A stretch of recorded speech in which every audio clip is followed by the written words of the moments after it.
Temikitei Tupal. I grew up listening to stories of my great-grandmother in the early 1930s, who used to sleep with a machete at night to protect herself from the violence at the time. I grew up listening to stories of my grandmother, who in the late 1960s in El Salvador had to witness and bear and endure state repression. I grew up listening to the stories of my mother and my aunt, who had to survive the 1980 Salvadoran Civil War.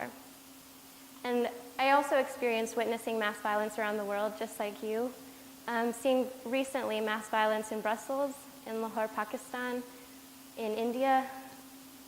And these experiences have informed my anthropological and ethnographic research on social memory and how to bear witness to massacre. What you are seeing here is an ethnographic photo of men who had gathered in this plaza to get new state identification cards. What they did not know is that they were to be met with a hail of bullets. In a matter of 3 weeks, around 30,000 Indigenous Nahuatl men were killed by the government in what some social scientists call one of the largest acts of state repression in the Western Hemisphere in the early 20th century.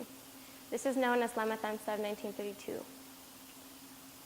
What is missing, however, is the stories of Indigenous women, such as Prudencia Ayala, who was the first woman in Latin America to run for president in 1931, and the story of Julia Mojica, who organized around 522 women to organize for rights in the early 1920s.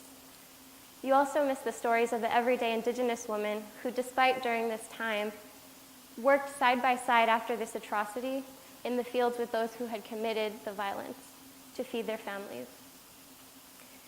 Did you know that during these dark times, people fell in love? People had babies. They sung to them during this horrible time.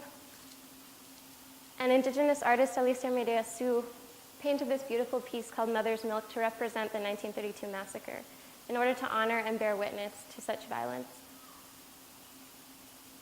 So I ask, why is memory and understanding massacre important?